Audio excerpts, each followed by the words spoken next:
गौरी चक के घटनाओं से लगता है यादवों की सरकार है। आप समझ लीजिए कि एक यादव परिवार गलती करता है, पूरा यादव समाज बदनाम हो रहा है। तेजस्वी यादव 20 किलोमीटर दूरी पर डिप्टी सीएम बने हुए कि एक यादव वहाँ का थानेदार है जो ऑन कैमरा जो है एफआईआर नहीं लेता है, इनकार करता है, कहता है कि हम जांच करेंगे सबूत देने के बावजूद। यानी यादव पक्ष होने के कारण थानेदार की नामर्दगी नज़र आ जाती, पूरन उनको नक्सली बनना पड़ा था।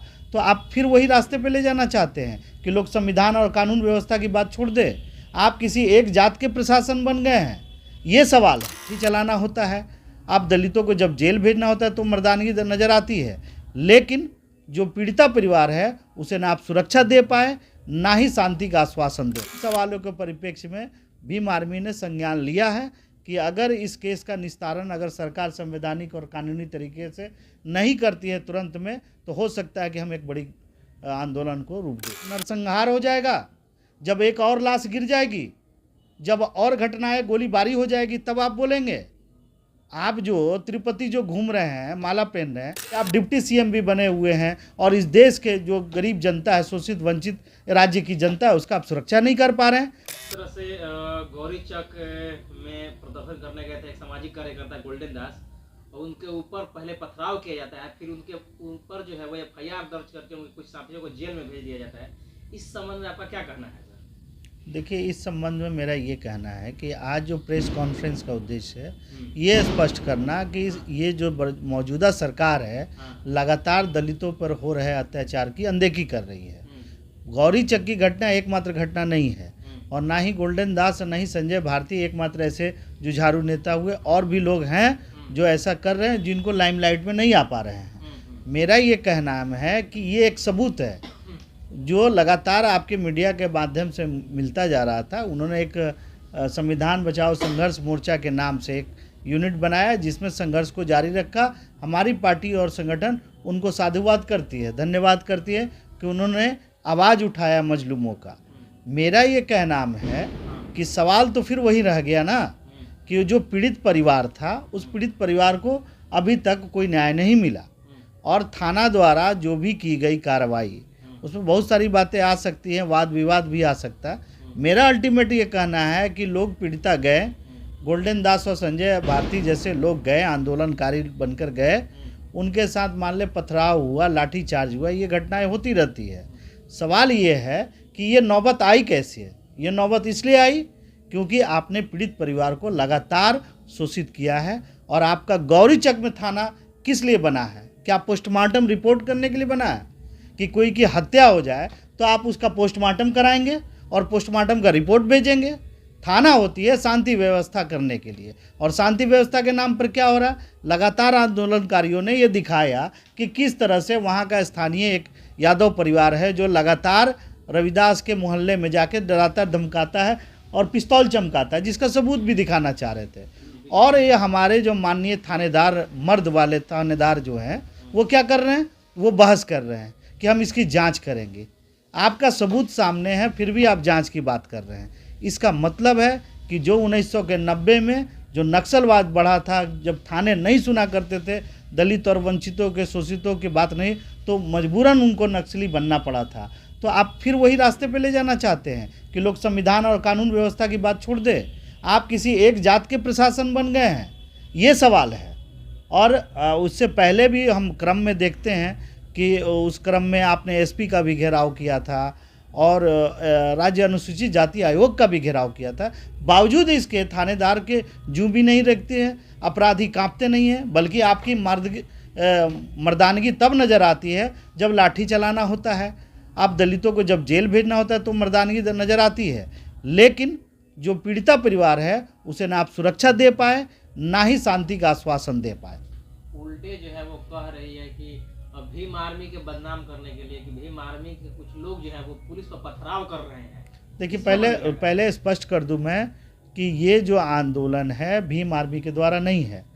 गोल्डन दास हो या संजय भारती हो, भीम आर्मी के सदस्य नहीं हैं और ना ही उनके बैनर तले चला है। भीम के मानने वाले लोग हैं, बहुजन के लोग हैं, संवैधानिक अधिकारों पर वो अपना लड़ाई लड़ रहे थे, जो कि काबिले तारीफ़ है। लेकिन मीडिया लगातार ये दैनिक खबर भास्कर भी सर कहा है कि भीम आर्मी के ही लोग थे पथराव नहीं, में। ये मेन मीडिया में भी खबरें चल रहा है चूंकि उन्होंने बार बार चंद्रशेखर आज़ाद का नाम लिया, जय भीम का नारा, तो एक माहौल बन जाता है कि ये हो ना हो, और ब्लू गमछी लगाते हैं जो एक प्रतीकात्मक है कि ये भीम आर्मी का ये सब सिंबल है। लेकिन मैं स्पष्ट कर दूं कि ये जो आंदोलन था भीम आर्मी का कोई इससे लेना देना नहीं था। लेकिन यहाँ बात खत्म नहीं होती है, बात खत्म होती है कि जो भी पीड़िता परिवार था उसको तो न्याय नहीं मिला। अगर आंदोलनकारियों को आपने जेल भेज दिया, क्यों भेजा? अगर उसने कुछ गलती किया तो क्यों गलती किया? अगर यह आंदोलन हुआ तो क्यों हुआ? ये सवालों का जवाब सरकार को भी देना पड़ेगा, थानेदार को भी देना पड़ेगा। और मैं तो कहता हूँ कि एसएसपी इसके लिए सबसे प्रमुख रूप से दोषी है। जब उनके दरवाजे पे गए तो उन्होंने क्यों नहीं इस बात का नियंत्रण किया? थानेदार अगर लगता है कि पक्षपात कर रहा है तो उसे क्यों नहीं हटाया गया?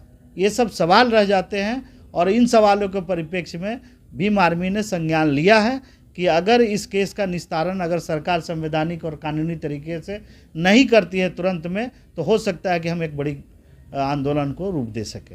लेकिन सवाल ये है सर कि लगातार ये कहा जा रहा है कि बिहार में बहुजनों की सरकार है, संविधान की सरकार है, लॉ एंड ऑर्डर की सरकार, इसके बावजूद भी इस तरह से हत्याएं, मर्डर, गौरी चक के घटनाओं से लगता है यादवों की सरकार है। आप समझ लीजिए कि एक यादव परिवार गलती करता है, पूरा यादव समाज बदनाम हो रहा है। तेजस्वी यादव 20 किलोमीटर दूरी पर डिप्टी सीएम बने हुए हैं और उनका एक चूं भी नहीं रोकता है। तो आप कब बोलेंगे? जब नरसंहार हो जाएगा, जब एक और लाश गिर जाएगी, जब और घटनाएं गोलीबारी हो जाएगी, तब आप बोलेंगे। आप जो तिरुपति जो घूम रहे हैं, माला पहन रहे हैं, तो क्या दलित परिवारों की सुरक्षा का भार किसे दिया जाए? नरेंद्र मोदी पर? क्या ये छोड़ के चले जाए, गुजरात चले जाएं? आप क्या साबित करना चाह रहे हैं कि आप डिप्टी सीएम भी बने हुए हैं और इस देश के जो गरीब जनता है, शोषित वंचित राज्य की जनता है, उसका आप सुरक्षा नहीं कर पा रहे हैं? जातिवाद का शिकार हो रही हैं, लगातार ये बातें आ रही हैं। तेजस्वी यादव कहते हैं बिहार में सुनवाई और कार्रवाई वाली सरकार है।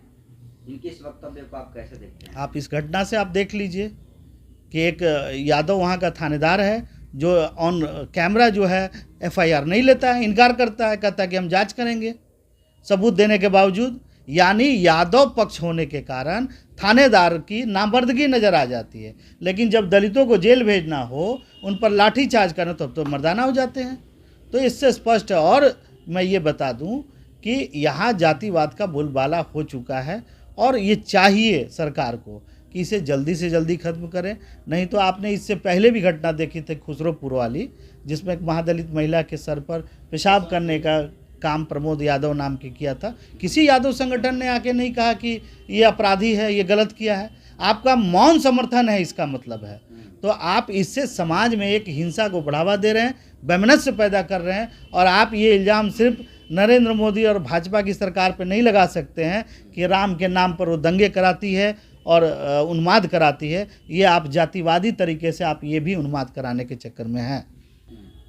गोल्डन दास की शब्द अमर्यादित थे और भीम आर्मी आज़ाद समाज पार्टी कभी भी अमर्यादित बेतुका बातें, बदतमीजी बातों को अपने जहन में नहीं लाते। आप देख लीजिए हमारे एडवोकेट चंद्रशेखर आज़ाद राष्ट्रीय अध्यक्ष, इतने ताकतवर होने के बावजूद कभी भी आप बदतमीजी से पेश होते हुए नहीं देखा होगा। संयम बरतना पड़ता है, संवैधानिक चीज़ों की बात करनी होती है।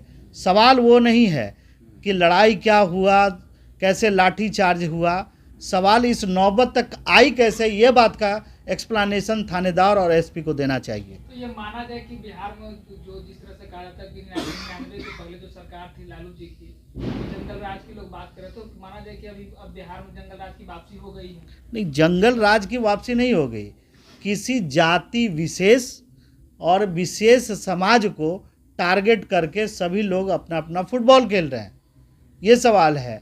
आप यही बात अगर यादवों के साथ होती तो क्या ऐसा होता, या और जातियों के साथ होता तो होता? नहीं होता। तो यहाँ दलित, आप क्या समझ रहे हैं? इस अभी चुनाव के मोड़ पर खड़ा है प्रदेश, एक लोकसभा चुनाव देखने वाला, एक विधानसभा चुनाव देखने वाला है। तो आप ये कौन सा कर्म कर रहे हैं? कहीं ना कहीं आपकी ये राजनीति का हिस्सा बन सकती है जो आपके लिए घातक होगी। और भीम आर्मी आज़ाद समाज पार्टी इसका कड़ा विरोध करती है और आने वाले समय में ये बात की चेतावनी देती है कि इस तरह की घटनाएं लगातार होती रही तो हमें मजबूरन सड़कों पे उतरना पड़ेगा और इस सरकार का बहिष्कार करना तो पड़ेगा। इस